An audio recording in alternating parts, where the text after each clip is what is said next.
pastor, são 30 anos ensinando teologia. Sim. Uma pergunta, então, indo mais para essa área mesmo do ensino teológico. Eu ia perguntar, as duas perguntas são: o que é teologia?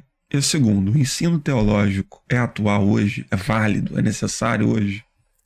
Bom, vamos lá. Eu gosto sempre de fazer a seguinte colocação, porque hoje você tem muitas igrejas e muitas denominações que ainda, e até líderes, tá?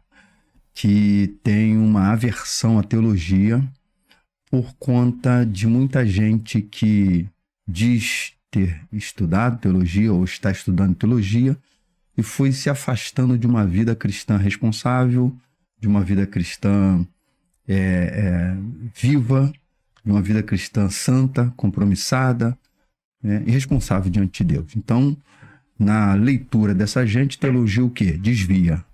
Teologia esfria o cristão.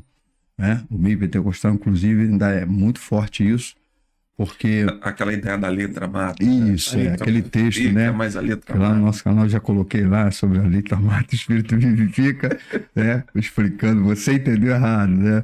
1 Coríntios 3:11. Então, o que eu sempre falo quando a gente começa dando uma teologia, que nesses outros cursos a gente pega a matéria de teologia. Então, eu pego a palavra tel. A palavra tel é a palavra grega que está falando sobre Deus. Deus é uma pessoa. Deus não é uma teoria, Deus não é um conceito, Deus não é um tratado, Deus não é uma ideologia, Deus é uma pessoa. E segundo a Escritura, teologia é logos, ciência, é o conhecimento dessa pessoa. Então, quando a gente está falando de teologia, eu entendo que se eu estou falando de teologia, eu estou falando de uma pessoa divina que decidiu revelar-se à pessoa humana. E que capacitou essa pessoa humana a responder, positivo ou negativamente, mas a responder a essa revelação. E essa revelação não é uma revelação de conceito, é uma revelação de relacionamento. Então, aí eu sempre digo o seguinte: se você realmente está estudando Theos, conhecendo Theos, você está se relacionando com uma pessoa. Então, não consigo entender você fora dessa pessoa se está conhecendo essa pessoa. Não consigo entender você desviado dessa pessoa se está conhecendo essa pessoa. Então, se você diz que está aprendendo teologia, é a minha fala, logo de cara assim, se você está aprendendo teologia, está afastado de Deus, desculpe-me, você está aprendendo qualquer coisa, você só não está conhecendo Theos. Se você estivesse conhecendo Theos, você estava mais perto dele, inclusive até bem confundido com ele. Né? E aí, quando ficar bem confundido com ele, já não te verei mais nessa terra. Conforme Enoque, que foi, né, se com Deus andando. Então, assim, eu penso que hoje, quando a gente está aprendendo teologia de verdade, esse tem que ser o resultado de responsabilidade com Deus, de vida com Deus, frutos, né? De amor com a palavra, de fome de Deus, de sede de Deus. Tem que ser o resultado, não pode ser o inverso disso.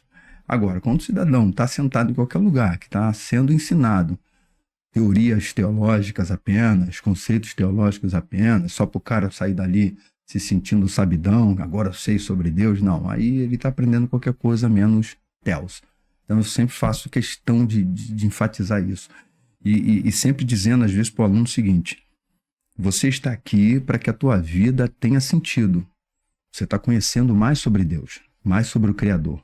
Então, isso tem que reverberar, isso tem que se ratificar, isso tem que se demonstrar na sua vida. Eu já dou essa meia atribulação assim no cidadão, não sei. Se você tá sentando aqui, tá ouvindo, seja lá qual forma, não interessa a matéria, Deus é o centro, sempre. Seja eclesiologia, liturgia, teologia, Antigo Testamento, Novo Testamento, grego, hebraico, não interessa, mas está aprendendo a respeito de Deus da palavra. E isso não está tendo desdobramento na tua vida, na tua relação com Deus, no teu modo de enxergar, na tua ótica da vida e tal, tem alguma coisa errada. Sim. Ou você não está aprendendo sobre Theos, ou não estão ensinando sobre Theos, ou então você está tendo alguma dificuldade de aprender. Tem que entender isso aí. E pensar se deve voltar na próxima aula ou não. Porque, assim, tá tendo uma perda de tempo aprendendo alguma coisa pelo qual não está tendo desdobramento na vida. E quando se fala de evangelho, praticidade. Então, assim, teologia tem que ser entendida desse jeito. Senão, ela vai ser só mais uma ciência. Sim. Só mais uma ciência e que, para mim, se torna até mais perigoso do que as outras, porque essa é a ciência que está dizendo que você sabe sobre Deus. Essa é a ciência que está dizendo que você está conhecendo sobre o divino, sobre o eterno.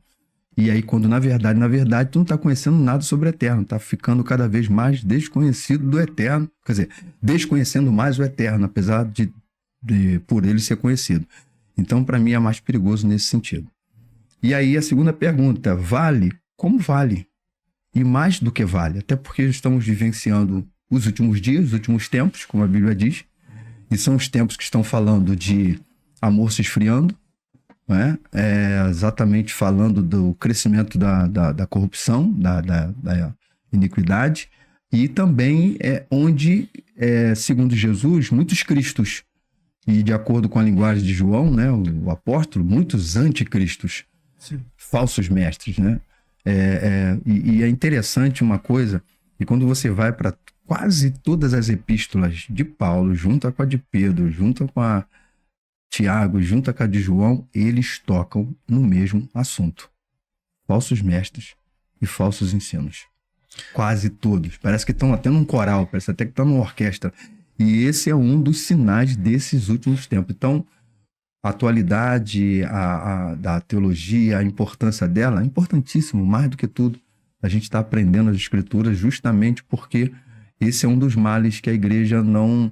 Que divide a igreja, né? Mais do que a perseguição, por um lado, cresce, faz crescer, desenvolver, mas as heresias é um mal de dentro para fora e que... complicado. E é interessante que Jesus, quando está falando sobre testemunho, né, de vida e etc., o texto é João 7,17, onde ele vai dizer assim: se quereis saber ao verbo a vontade do Pai, faça que você sabe. Aí ele faz o inverso da didática. Pratique. É praticando aquilo que é a vontade do Pai, você vai crescendo no conhecimento, vai sabendo a respeito. Ou seja, se o evangelho não for vivenciado, a gente não aprende e a gente não experimenta. Fica só a falácia, fica só o conceito, sim, fica só a ideia, fica só a intelectualidade. Aí, de repente, o mesmo evangelho, está funcionando ali, não está funcionando lá. Ué, o que houve? Um está praticando, um está vivendo. O outro só sabe, só conhece. Ensina, também pode ser o caso, prega, escreve, faz artigo, qualquer coisa dessa natureza. Mas se não está vivendo, o outro experimenta e aquele não. Isso, enquanto eu falava isso, eu me lembrei do texto, não sei se é Colossenses 3, que Paulo vai falar que ele passou a considerar como perda diante da grandeza do conhecimento de Cristo, conhecer a Cristo e ser achado nele. Ele usa esse termo, ser achado nele, e é interessante como a gente vai se entranhando, não sei como, se conectando ao Senhor de uma maneira que... Eu gosto de usar a palavra simbiose. Simbiose é uma boa palavra. Simbiose que... e é uma relação, como o pastor Jefferson falou, Abraão, transformadora. É por isso que quando o pessoal fica naquele negócio, pastor, quem tem razão, Calvino, Armínio, perde, não perde salvação, tá? Gente, olha só. Ainda estão nessa, né? Eu acho que eu não conheço nenhum desses dois irmãos, depois vocês me apresentam ele, mas olha só. Quando eu olho para o texto bíblico, eu percebo o seguinte: se eu de fato encontrei com essa pessoa, e essa pessoa ela realmente é transformadora de vidas, e eu vou crescendo nesse conhecimento e tornando exatamente essa simbiose, é uma mistura desmisturável, né? É uma mistura desmisturável, não dá mais para desmisturar. Agora, depois vocês me apresentam o Calvino, o irmão Armínio também, que eu posso depois conversar com eles a respeito, porque assim, é isso, e é isso. Tem nada a ver se eu levantei a mão, tem nada a ver se eu estou frequentando o endereço tal, o nome que está lá na placa. Não tem nada a ver com esse negócio, não. Tem a ver que eu conheci essa pessoa. Sim. E em conhecendo essa pessoa, essa relação, ela foi se tornando cada vez mais estreita. Foi se tornando cada vez mais simbiótica. Foi tornando cada vez mais intrínseca e íntima. E de modo que, assim, eu não sei me pensar e me ver sem ele. Ao tempo que ele está em mim. É o que Jesus disse, minha palavra em vós permanecer em mim. Não tem pra onde correr. Então, é isso que eu vejo. Porque a gente fica muitas vezes naquela coisa teológica, que, claro, a gente tem que estudar sobre, né? Quando tu vai ministrar sobre, o que diz Calvino, como foi, aquela coisa toda, né? E aí, no final das contas, tá, e aí, pastor, quem tem razão? Olha só, agora esquece esses irmãos aí, vamos prestar atenção aqui no que o texto diz pra gente. É relação, gente. E o fato de uma pessoa se dizer religiosa, é sempre que eu volto a dizer assim, o nosso grande problema é que a gente acredita assim, deixou de fumar, de beber, de roubar, de chorar, de cheirar, de matar, e sei lá mais o que fazia, é salvo. Não. O budista também não faz isso, não. E o budista, inclusive, não mata nem mosquito, não compra nem Baygon, e nem spray, nem nada disso. Então, tá mais santo do que a gente, correto?